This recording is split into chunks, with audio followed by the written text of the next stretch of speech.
What up, y'all? I'm Ryan Pruitt, and in this video, I'm going to be giving you 3 tips on how to figure out what you want to do with your life. The short answer is that I have no clue.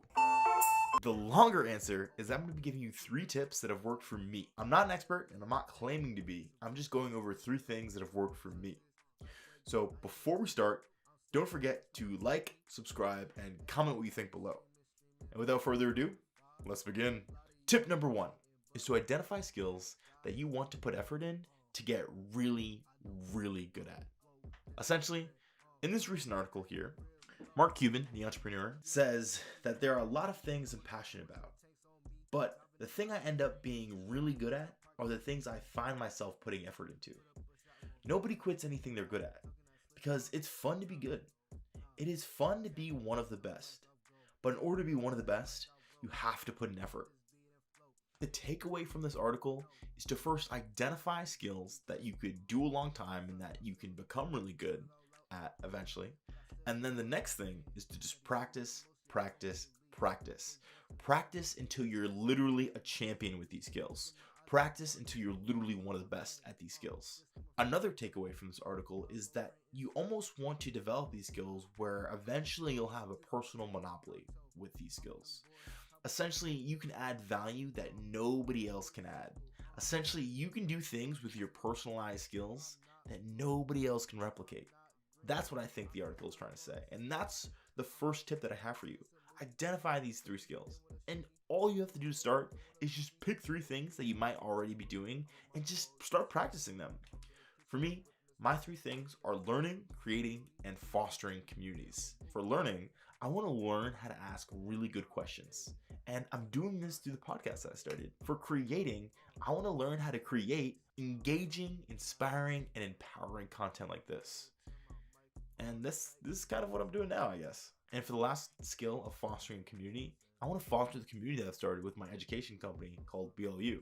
And essentially, I want to create a community where we all can help each other identify a potential career path, and we can help each other work on our own projects. So the key takeaway with this tip is to just first identify a skill and then practice, practice, practice. Leads me into my second tip, which is create your own project or create a passion project. A passion project can be anything that you work on as an individual or that you work on as a group. It can be anything from a book, from a video game, to music, to beats, to a movie, to a journal, to a business, to literally anything. And passion projects are so powerful because they can put you in flow state, they give you happiness, and most importantly, what people don't talk about at all is that these passion projects can lead to your career. Hi. Okay. In fact, the co-founder of the startup accelerator Y Combinator, Paul Graham, would kind of agree with what I'm saying.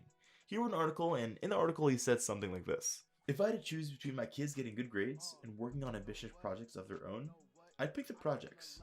Not because I'm an indulgent parent, but because I've been on the other end and I know which has more predictive value. Essentially, what I think this article is saying, and what I think this paragraph says, is that your own projects or your passion projects have a higher predictive value of success than anything else. That if you do enough projects and if you identify projects that you like doing and you're good at, those projects can be potentially what you become successful from. I think the coolest thing about a passion project or your own project is that you can think about them as an experiment, where you can try something for a little bit, and if you don't like it, you can try something else. For example, if your passion project is to bake cakes, and you start baking cakes, and you start researching recipes, and you start making TikToks about it, but then you realize you don't like baking, then you can literally just do something else. No harm, no foul. And when I was in high school, I feel like I had a lot of passion projects, but one of the main passion projects I had was a tutoring company I started called One Step Forward. And in middle school, besides playing Minecraft and other video games, one of the main passion projects I had was creating YouTube videos. In fact, in this same channel, I used to go by the name of Mr. Arwatt, and I would post random rants about pretty much just my day. It was super random and super silly. The takeaway for this tip, y'all, is to create your own project, especially if you're a student. Finally, my last tip for you all to figure out what you want to do with your life is to develop some sort of North Star, or as psychologist Angela Duckworth calls it, she calls it your top level goal or ultimate concern. And in an article that Angela was a part of, Angela describes this top level goal as one that you're tenacious about, one that you're stubborn about, one that you wake up in the morning and go to bed aligned to. Essentially, a top level goal is a simple 10-word phrase that tells people what you're all about.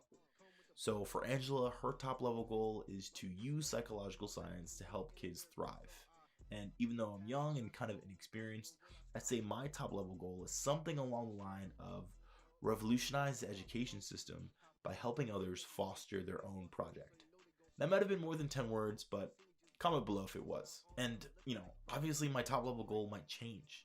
But the important thing is that my top level goal is something that helps my life be aerodynamic. I can make big decisions and small decisions all around aligning to this ultimate concern that I have. Everything I do can just point towards accomplishing this goal. And even though I may not ever get to achieve this goal, it's something that I can work on, that I can constantly follow, that will give me direction in life.